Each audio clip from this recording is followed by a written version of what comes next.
So in this lecture, I would like to discuss about experimental measurement of lowering of vapor pressure.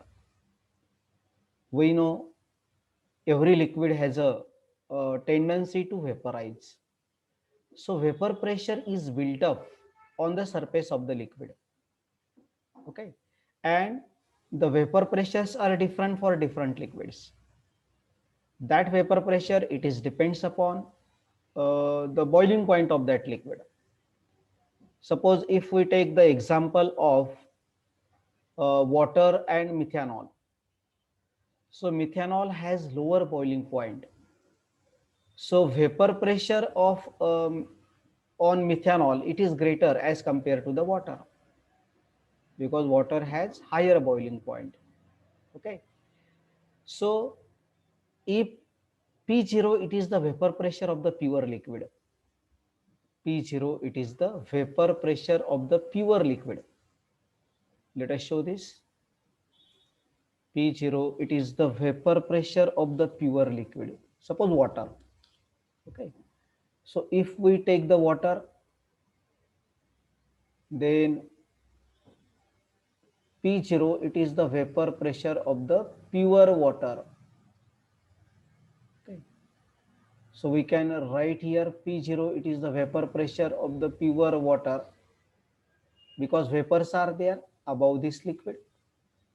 Okay. So that vapors built up the vapor pressure. So P0 it is the vapor pressure of the pure liquid. Vapor pressure of pure liquid. Now if we add a non-volatile solute, into the liquid, that liquid, suppose we add potassium chloride. Okay, what happens? The vapor pressure get reduces. Therefore the vapor pressure of the solution, that is P. So vapor P is the vapor pressure of the solution. P is the vapor pressure of the solution. So vapor pressure of the solution it is less than the vapor pressure of the solvent because due to the addition of the solute, the vapor pressure get reduces here. This is because solute molecules acquires the position of the solvent molecules, and due to that the vapor pressure get reduces. So in this case, P0 minus P it is called as lowering of vapor pressure. Lowering of vapor pressure. Suppose the vapor pressure of the pure water P0 at 25 degrees centigrade it is 200 millimeter. Okay, and due to the addition of the non-volatile solute, that is potassium chloride, the vapor pressure of the solution P it is equal to suppose 175 millimeter. Then this difference, that is P0 minus P, it is equal to 25 millimeter. So this is called as lowering of the vapor pressure. The vapor pressure of the solution get lowered by 25 millimeter because vapor pressure get reduces here. But now experimentally how to determine this lowering of the vapor pressure? Experimentally how to determine this lowering of the vapor pressure? So there are two methods are given to determine the lowering of the vapor pressure. First method it is a static method. Determination of lowering of the vapor pressure, that is P0 minus P. Now the apparatus corresponds to this static method it is given here. See, this apparatus it is required to us, it is a differential manometer. Manometer which measures the pressure, which measures the vapor pressure here. So let us see the explanation of this apparatus. So you can see here, these are the two bulbs which are attached to this tube, U-like tube. Okay, and here the levels are seen there. Okay, levels are seen there. Vacuum pump is connected there, and T1 and T2 are the two taps. So in this bulb solvent it is taken, and in this bulb solution it is taken, and we want to determine this P0 minus P here. Okay, so in the solvent compartment, uh, P0 it is the vapor pressure of the solvent, and P is the vapor pressure of the solution. So see here, the apparatus consists of differential manometer which consists of a U-tube. You can see this is a U-tube here. Differential manometer which consists of a U-tube. Okay. A glass bulb is attached to each arm of the U-tube. You can see here the glass bulb. In this glass bulb there is a solvent. In this glass bulb there is a solution that is attached to the U-tube. Okay. There are two taps, T1 and T2, attached to the vacuum pump. Now this vacuum pump, it is connected to this U-tube. Okay, and these two taps are attached to this vacuum pump. Okay, then you can see here, one arm of the bulb is filled with the pure solvent. Okay, in left hand side arm, that is a solvent is filled there, and other bulb is filled with the solution. In the right hand side bulb, the solution is filled there. Okay, now the taps T1 and T2 are opened. We have to open the taps T1 and T2 here. Whatever the air inside the tab, that air can be removed by the vacuum pump. Okay, you can see, because when we close the taps here, inside there is some air. Okay, now that air can be taken by this vacuum pump. So inside the uh, inside this U-tube there is a no air. Okay, so to remove the air from the this U-tube, this vacuum pump can be used. So initially these two taps are opened, where whatever the air inside there, that air can be removed. Okay, now this solvent has a tendency to uh, convert it to the vapor state. So vapors are built up there. Okay, so some vapors are there in here also. Similarly, this solution has also some vapor pressure. Okay, so you can see here the taps T1 and T2 are opened, and the air inside the apparatus is removed by the vacuum pump attached to the taps.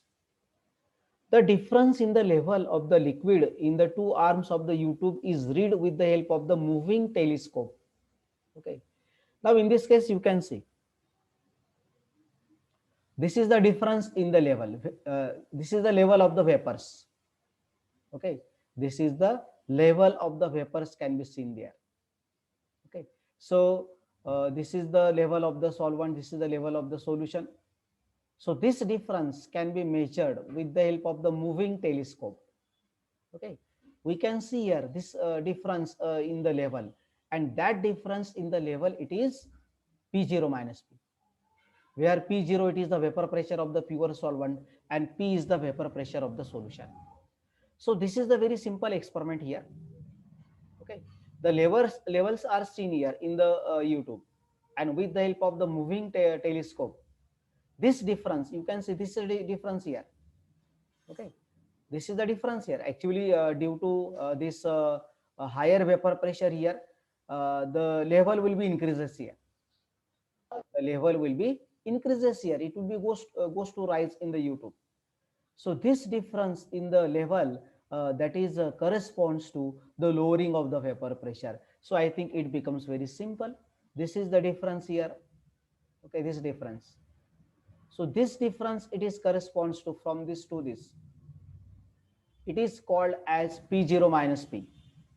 That is the difference between the vapor pressure of the pure solvent and the vapor pressure of the solution. because now the vapor pressure is greater here of the solvent. Okay, vapor pressure is greater here. So due to that, what happens? And vapor pressure will be less here. So due to the higher vapor pressure, this side it will be the level will be increases here, because vapor pressure is lower here. Now if the vapor pressures are same on the both sides, the levels will be same. Okay, you can see the levels will be same. Suppose instead of solution, if we take the only solvent here, then you can see the levels are same here. But as we know, due to the addition of the solute, the vapor pressure becomes reduces here. So the level in this compartment, it is higher as compared to this, because vapor pressure is greater here. So this difference, it is nothing but the relative lowering of the vapor pressure, that is P0 minus P. So in this case, P0 minus P, it is called as lowering of vapor pressure. Okay. So this is the experimental measurement of lowering of vapor pressure. So you can, once again, I would like to explain this. We require this U-tube. U-tube is connected with the glass bulb, left arm. Then on the right arm, the U-tube, it is connected to the glass bulb. Okay. So in this glass bulb, we have to take the solvent here.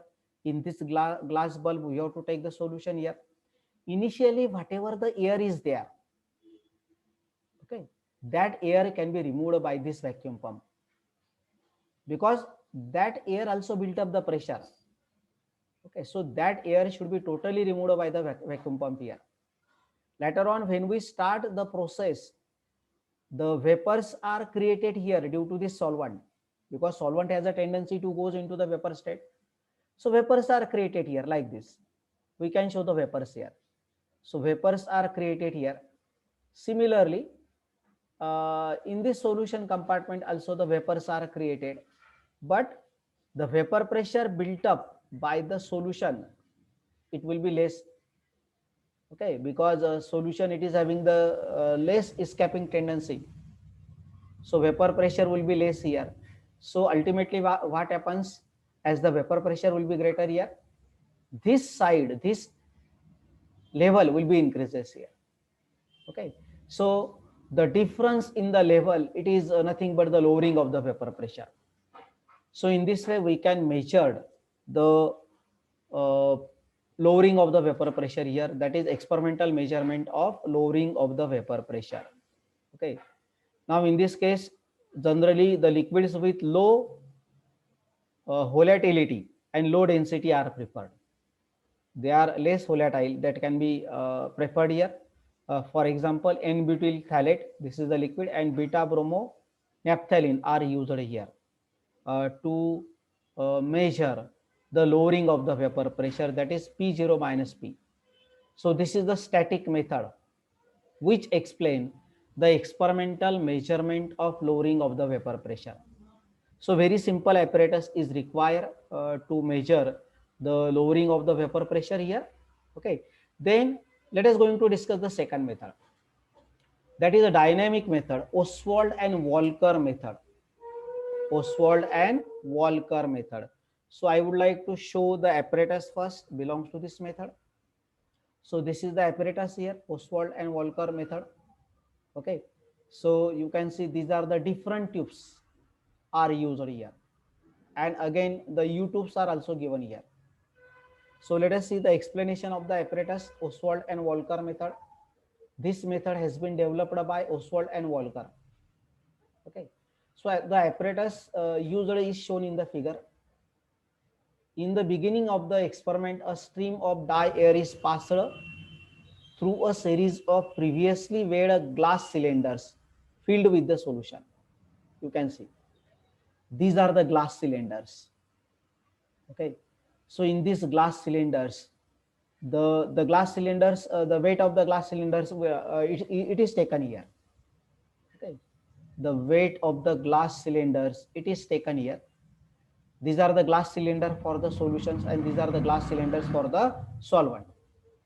So these glass cylinders are weighed here. Okay, all of us know the glass cylinders. Glass cylinders. Okay, So these glass cylinders are weighed before to start the experiment. So in this glass cylinders, the solution it is taken here in this, and here solvent it is taken. You can see the dry air can be passed here with the help of this glass cylinder, and through this, this is moving to the another glass cylinder. Okay, so these glass cylinders are interconnected to each other. Finally, the U-tube it is connected there, and that U-tube it is filled with calcium chloride salt, calcium chloride solid. Okay, in this U-tube, the calcium chloride solid it is kept there. Okay, so let us see how we can perform this experiment. In the beginning of the experiment, a stream of dry air is passed. When we start the experiment, we have to pass the stream of the dry air. Okay, you know, dry air, it does not contain any moisture. Purely the air should be dry. Okay, because weight factor is important here. Weight factor. Okay, so we have to pass the dry air here through a series of previously weighed glass cylinders filled with the solution. Okay, the weight of the cylinders it is taken here, and in these cylinders there is a solution it is taken, and we have to pass the dry air.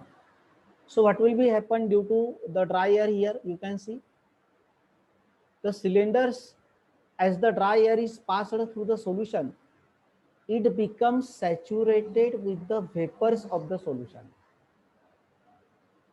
Okay, when we pass the dry air here, it becomes saturated with the vapors of the solution. It becomes saturated with the vapors of the solution. Once again, I would like to tell how we can perform this experiment.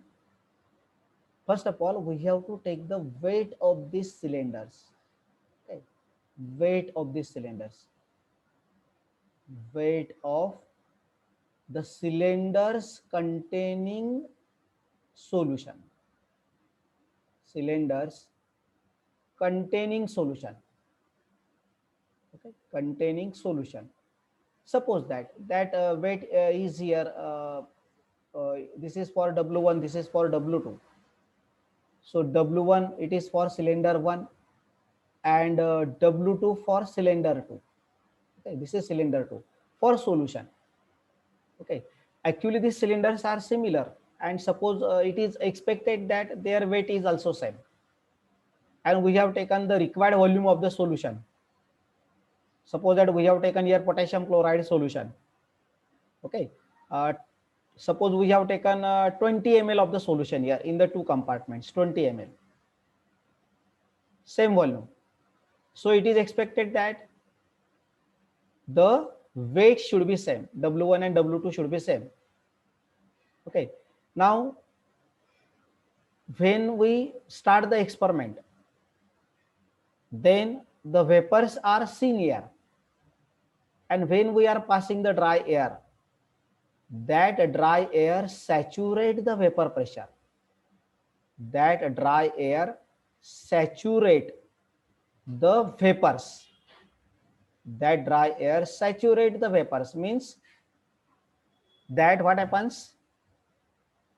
The vapors get absorbed by that dry air. Okay. Then once again we have to take the weight of these cylinders. Okay. So as the vapor pressure is built up here, vapors are there. So weight will be increases here. Weight of this solution will be increases due to the vapors. Okay, suppose that that weight will be W3 and W4. That weight will be W3 and W4. Okay, so you can see here. Once again, I would like to tell this: in the beginning of the experiment, a stream of dry air is passed through the series of previously weighed glass cylinders filled with the solution. As the dry air passes, what happens through the solution? It becomes saturated with the vapors. Okay, once again I would like to repeat this statement: as the dry air passes through the solution, Already we have taken the weight of that cylinders which contain the solution. Now we are passing the dry air. It becomes saturated with the vapors because vapors are formed there, saturated with the vapors of the solution. The cylinders are weighed again. Okay, cylinders are weighed again. What happens? The loss in mass of the solution is proportional to the vapors of the solution. Loss in mass is there because W1 and W3 now different. W1 it is the weight before passing the dry air, and W3 it is the weight after passing the dry air. So what happens there? Loss in mass there, and that loss in mass corresponds to that loss in mass of solution is proportional to the vapor pressure of the solution. So that loss in mass can be find out with the help of this equation. W3 minus W1, it is equal to loss in mass. Loss in mass. And this loss in mass, it is corresponds to this loss in mass, it is corresponds to the vapor pressure of the solution, that is P. This loss in mass, it is corresponds to the vapor pressure of the solution, because whatever the vapors are there, that vapor pressure it is built up into the solution compartment, but we are passing the dry air there. So due to the passing of the dry air, that vapors get minimized. Okay, and the loss in mass there. Okay, loss in mass there, and that loss in mass, it is proportional to the vapor pressure of the solution. So the air already saturated with the vapors of solution, that is P. P is the vapor pressure of the solution. Okay, now that is passed through a series of previously weighed glass cylinders filled with the pure solvent. You can see here, after this second cylinder, that dry air it is passed here, because these are the closed cylinder. Okay, so that dry air it is passed through this cylinder now in this cylinder 3 and cylinder 4. Cylinder 3 and cylinder 4. Now before passing the dry air, the weight of that cylinders will be taken here, and these cylinders are filled up with the solvent. Pure solvent it is filled up here. So the same dry air it is passed through this. You can see the arrow here. Okay, that dry air it is passed in the cylinder 1, then it will be goes into the cylinder 2, then it will be goes into the cylinder 3 before passing that dry air. Okay, suppose that there is a taps are used here. There is a taps are used here. Okay, this is closed and there is a tap. Now when we release this tap, that dry air will be goes from this to this cylinder 3. Okay, and the same process is done here.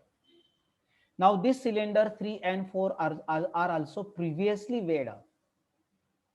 Okay, so before passing the air, supposed to be their weight should be greater. Before passing the air, their weight should be greater, and after passing the air, their weight should be decreases, because that air reduces the vapors, therefore weight will be reduces here. Okay, so according to this, we will get the vapor pressure of the solvent. We can measure the vapor pressure of the solvent. Okay, once again you can see here, the air already saturated with the vapors of the solution is passed through a series of the previously weighed glass cylinders filled with the pure solvent. That same air it is passed through a series of previously weighed glass cylinders filled with the pure solvent. Okay, the air further takes up more vapors from the pure solvent, because in the solvent compartment the more vapors are there as compared to the solution compartment. Okay, So the air further takes up more vapors from the pure solvent. Vapor pressure of the pure solvent, that is P0, it is greater than of the solution. These cylinders are weighed again. We have to weigh again the cylinders of the solvent compartment to obtain the loss in mass of the solvent, which is required to saturate the air from the pressure Ps to P0. So in this way, we have to take the weight of these cylinders before passing the air and weight of the cylinders after passing the air. And we can calculate the loss in mass of this loss in mass here in the solution compartment and loss in mass here in the solvent compartment here. So the loss in mass, it is corresponds to the vapor pressure of the solution here, and the loss in mass corresponds to the vapor pressure of the solvent compartment here. Now finally that air is passed through the series of the U-tubes contain an absorbent for the vapors of the pure solvent. Now that vapors are goes to this here, okay, pure solvent. The increase in the mass in the U-tube is determined to obtain the total loss. Okay, now that air should come here. Okay, that air with vapors are comes here into this calcium chloride tubes. Okay, so what happens here? The increase in the mass is there because calcium chloride absorb. Calcium chloride has a tendency to absorb the vapors. Okay, that vapors are transferred now into these two tubes. So there is an increase in weight of these two tubes. Okay, so you can see the increase in the mass of the U-tube is determined to obtain the total loss. Whatever the increase in the mass here, that is the total loss here. Means total loss of this, total loss of this. Okay, so the loss in the mass gives the measure of the vapor pressure required to saturate the air to the vapor pressure of the P0. In this way, we can determine P0 here, we can determine P here, and the difference between these two, it is the lowering of the vapor pressure. We can measure the lowering of the vapor pressure, that is P0 minus P. Okay. Whatever the loss in mass here, in this case, that becomes equal to the gain in mass, the increase in the mass in the U-tube. Okay. So the loss in mass gives the measure of the vapor pressure required to saturate the air to the vapor pressure of the P0. So in this way, we can perform this experiment by using these cylindrical tubes. Okay. So separately, we have to take the solution here. We have to take the solvent here. Before starting the experiment, we have to take the weight of these cylinders. Okay, before starting the experiment, we have to take the weight of these cylinders. And when we are passing the dry air, the vapors get saturate here, and due to that, weight becomes supposed to be increases. Okay, and the loss in mass we can find out, and that loss in mass corresponds to the vapor pressure of the solution here. In this case, it corresponds to the vapor pressure of the solvent here. So we can measure P0 here, we can measure P here, and P0 minus P, it is nothing but the lowering of the vapor pressure. So in this way, with the help of this method, that is Ostwald and Walker method, we can determine the lowering of the vapor pressure. Okay, so in this way, we can determine the lowering of the vapor pressure by these two methods.